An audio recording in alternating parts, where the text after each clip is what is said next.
She is a mother, pale with fear. Her boy clings to her side. She is a mother, pale with fear. Her boy clings to her side. And her girdle vainly tries her trembling form to hide. He is not hers, although she bore for him a mother's pain. Although her blood is coursing through his veins, a tear came from her circling arms. Their last and fond embrace. Nevermore will sad eyes gaze upon his soulful face. No marvel then, these bitter shrieks disturb the listening ear. She is a mother, and her heart is breaking in despair. Voice and sing till earth and heaven ring, ring with the harmonies of liberty. Yeah, my intention is today is to have an amazing, have lots of fun. That's my intention. Is have lots of fun. I'm nervous, but like I'm excited. I'm just happy to be here with people that love theater. Yeah, let's just like let's have fun. Yeah. Let's rock this. Let's be ourselves. Like we just have to trust that it's all in us. Like it's in us. Epiphany, who is an actress and director, founded Affirmation Theater Company with the mission of including, collaborating with, and developing stories with people whose voices are not often heard in the theater. And welcome to Radical Allied Caucasians innocently suffering through society. I am Jessica, a Radical Allied Caucasian, and your secretary. Welcome. Remember, this is our talking stick, and you are only allowed to talk when you have the white tears jar, and only when you have the white tears jar. Thank you so much. For the homeless black girl that feels alone and abandoned. Don't lose faith.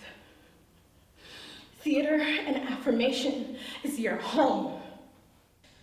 In this episode, Epiphany shares with us how sickle cell has both inhibited and enriched her artistic pursuits.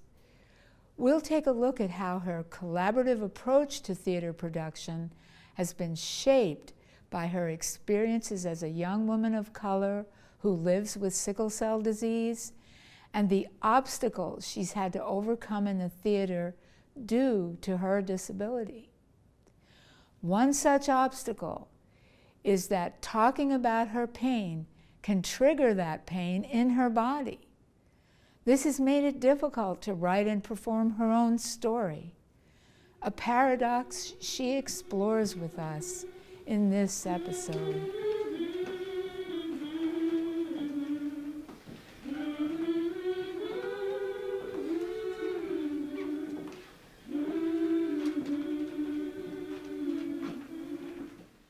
Experiencing communal moments is just beautiful. Is so like there are words that just can't describe how gratifying it feels, especially when you're doing an ensemble play. Everybody getting together, no one's the lead, and we're all trying to make one story happen. There are a lot of different aspects of theater and film that you're involved with. So maybe we could start with your role as a theater director and producer. I always known I wanted to direct, but it came to me quicker than I thought it would have. I had an idea to direct because I also just like wrote, so it just came hand in hand to me. So naturally, because I wanted to direct and I wanted to put my own stuff up, I just became a producer because I'm like, who's gonna do it? Who's gonna invest in me first? And I have to invest in myself first. So that was hard, but also like I knew how to fundraise. Like when I was young, I would like sell beads, I would sell candy. There were times where I'm at BMCC, I'm collecting cans, like legitimately collecting cans to have money. Like, so I'm a hustler by nature. I produced my own life, so producing for theater just came naturally.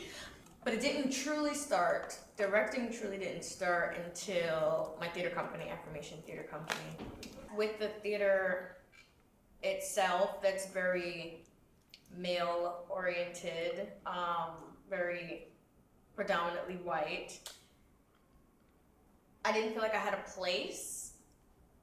Me and my best friend, Danielle Covington, we started Affirmation Theater Company, which is about affirming people from different backgrounds, you know, that your story matters, and it's about inclusion and diversity and challenging the status quo.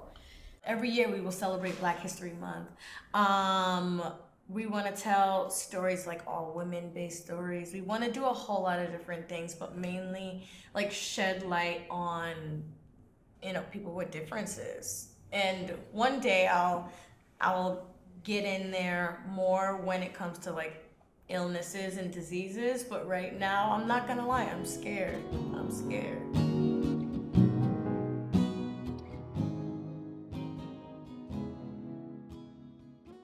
This is like an improv based on forum theater. So the structure is, we're taking it back to me being an actor, and I'm doing Shakespeare, and you are my director.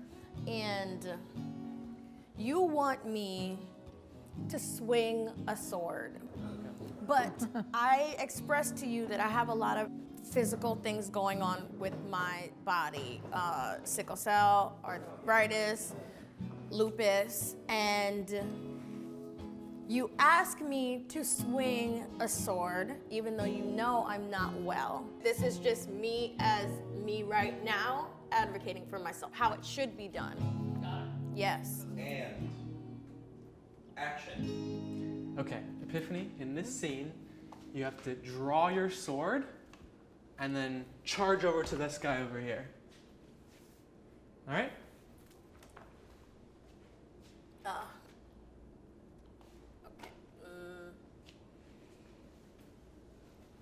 Why do I have to? It's a fight scene, okay? So we need the action of you. Yeah, but I told you from day one that I physically can't do action. Any action? No, the fight scenes, the fight scenes were not in the original script, and I can't do them, and I told you that I can't do that type of stuff. Okay. So I'm just trying to figure out what we're gonna do then. Mm-hmm. You know? Yeah. What part of the action can't you do? Like, is there any part of? All right, the rotation in my shoulder is not completely there. Okay. The muscles, actually, I shouldn't have to completely go into detail about what's happening to me. I just want to know what you would be comfortable doing. Not a fight scene. No fight scene. I think I would prefer to go back to the original script. Okay. I can hold this in my hand, like I can keep can it on hold my. this- I you can. I could keep it on my side, but I'm not. I will. You I can't, cannot. I cannot fight. I will have to rehearse, and I don't feel safe doing that with my body. Okay. So you must hold space for me in my abilities right now, and my abilities say I cannot. Okay. Then we won't do this scene as it is. So if you just leave it at your side, can you go and shout at that guy? Oh, I'll yell at him. You yell yes. at him? Yeah. But I'm also not gonna charge. No charging. Yeah. Okay. Okay. Okay. That's fine. Yeah. Just a fast walk. I could Fast walk's fast okay. walk. Okay. Yeah. Okay, Cool. great. Thank you. It's not even just about me. It's about who this director might then talk to and say, oh, well, Epiphany could do it. You could do it too, to someone else that might not be all right. And then the long line of everyone just sucking up. So I think it was just me feeling like this is not okay for me, but also not okay for the people that are gonna follow me. And first going about it with, this is how I feel, or this is gonna be the outcome. Whether it be, hey, I already told you this is what's happening with me, or hey, my shoulder will pop out of its socket. And then even going to the person above her and being like, if I end up in the hospital, are y'all gonna come visit me? Are y'all gonna pay my bills? Are y'all gonna make sure I'm okay? What would an ideal interaction be, like with a director or someone? I did have a director around the same time, the first director, and we were doing Medea, and around about 2 weeks into the process, she said she wanted to bring in this tool, and we were gonna do a dance with it. So it was a new idea that she brought to the table. She did ask, are you able to do this? Which I'm glad that she asked that before making me do it. And then seeing that I struggle, because that's what would happen. I would tell her, hey, we'll do a number scale so I can let you know how I am. So it doesn't even have to be a long, drawn out thing. I just want you to know that I am here, but this is also where my body is.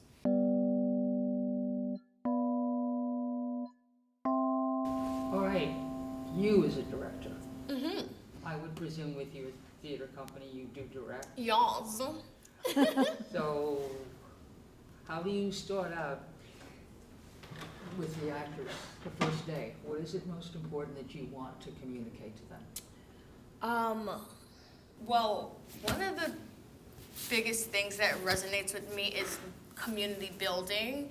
So first day, we pretty much always do some theater of the old press games, do some improv. It's like a starting point. Yeah, It's like starting something- point, yeah. of course, names, gender pronouns. And I want to create an open and safe space. I would explain what Affirmation Theater Company is and how Affirmation Theater Company is built on inclusivity and diversity, and how that's our core. So if people don't feel included here, then we have a problem. And I want people to continue to be open in how they can feel included. Like, for instance, I had an actress and she's like, I'm just not getting it. I'm not getting it. So I said, okay, well, how is your process?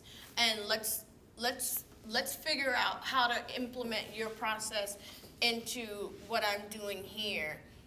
Because I didn't want it to be like, oh, you have to be the one to catch up and you have to be the one to figure things out. I wanted her to feel included. And for her to feel included at that time was for her to do the acting method that she knew would work with her the best. Right.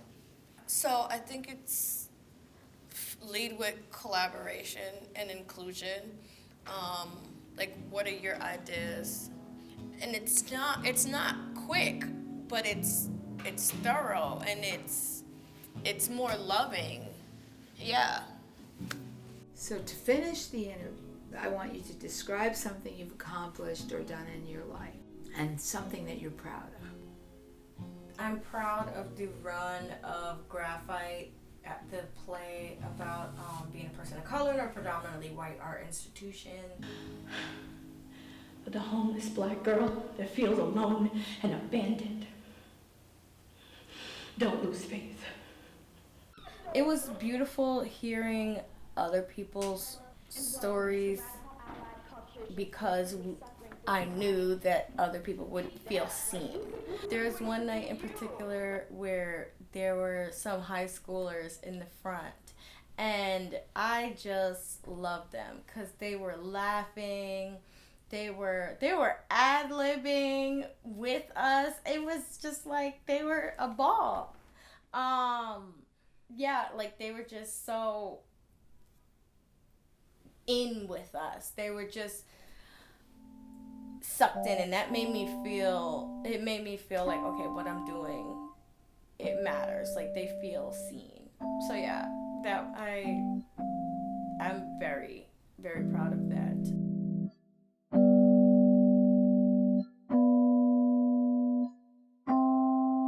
So I'm dying to hear a little bit about your one-woman show. Mm-hmm. And I'm wondering, you mentioned you might tell us a little bit about it. Could you tell us a little bit about the story and how you got the idea? Yeah. And then go into other aspects from there? Yeah. My one-woman show is about me being sick, having an invisible disease. I was inspired to tell my story because like I've had it my entire life. So I'm looking at sickness through another lens, and because people can't see it, and because people can't just automatically take me to surgery and something. I was inspired to write this show, and I wrote a song a couple of years back that I wanted to put in the show, and it was basically about finding peace and finding hope, and within peace I know I would find healing. And I'm not at peace yet. I don't know when this show is gonna happen. It is very triggering to talk about my illnesses. In writing it, I was doing too much reflecting on the trauma, and that was triggering to me.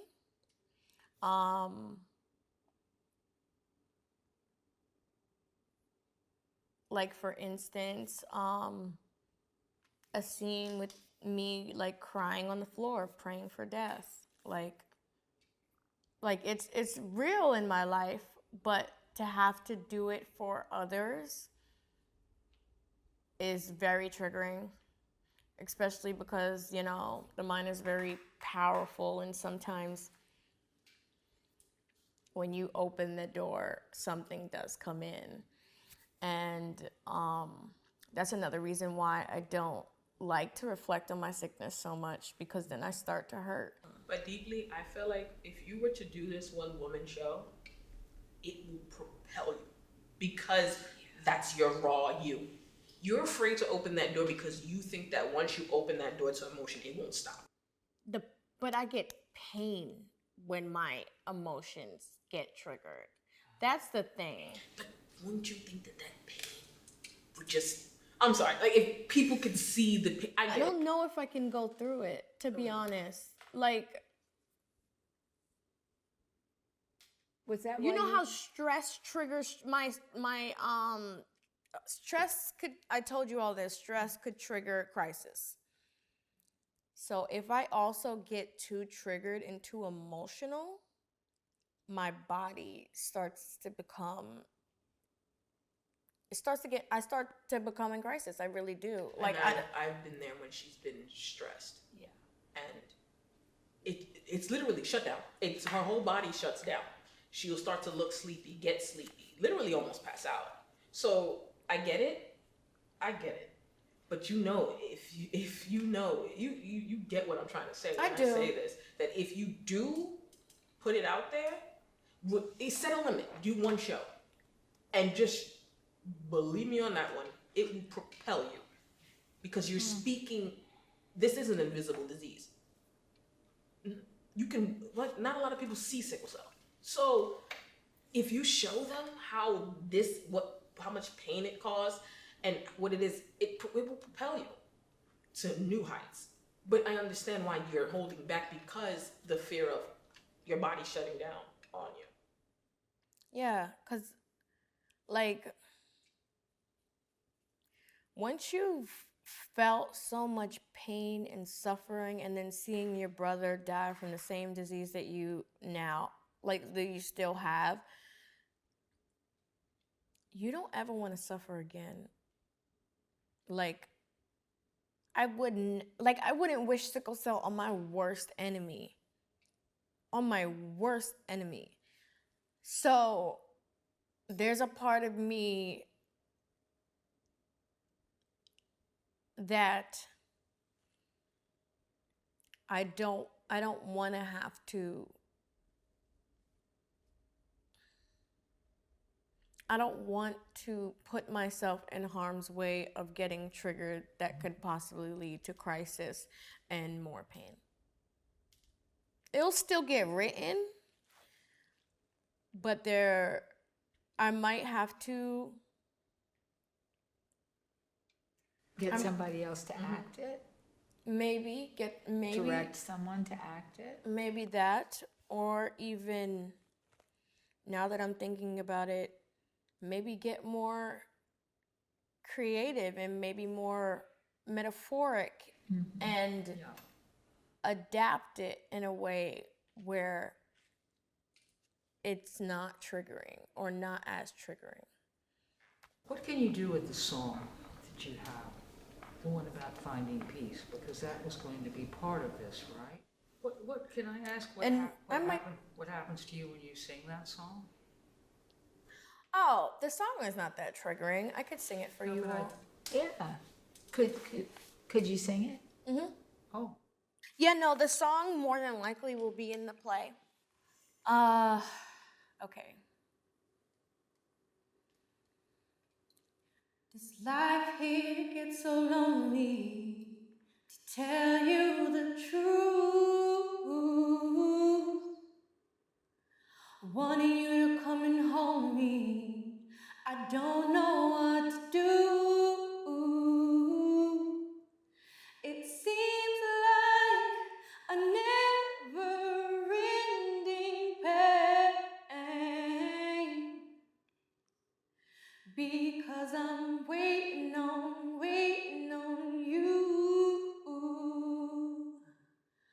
When is the sun coming out of the clouds? This rain needs to lift because it's breaking me down.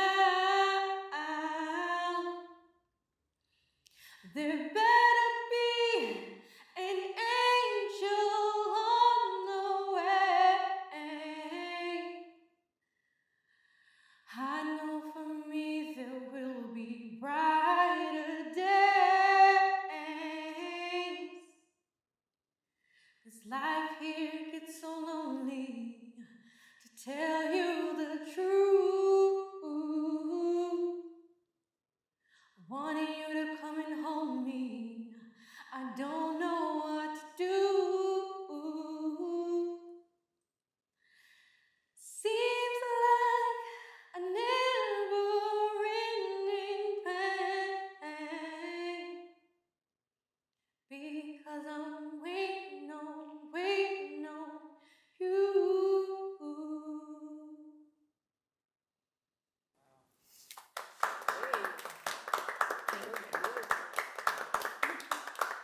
Thank you. Whoa, that's a beautiful song. Thank you. What do you want your audience, after they experience this one-woman show, to come away with? What do you want to happen? I want them to come away with, well, generally speaking, that, like my song, Everyone Deserves Peace, Love, and Healing. Right. Like,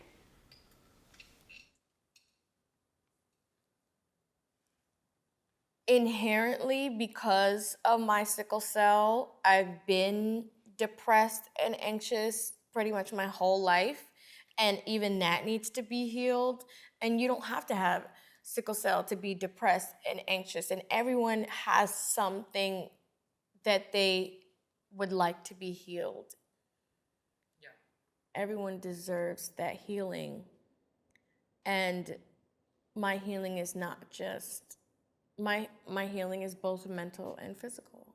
And I want people to come away with, love makes everything so much better. Because, like my line, this life here gets so lonely, to tell you the truth. Pain makes you feel lonely. It makes you feel isolated. So when you start to feel loved, you start to feel healing. And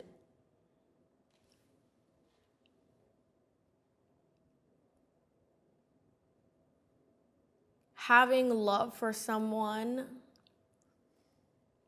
will activate you into helping them.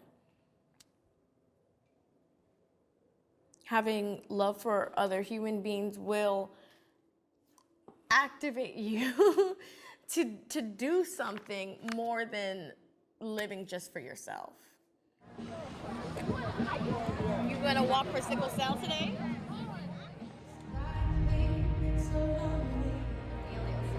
Oh, a little, okay. Yeah, a little, yeah. That's what we call it, yes.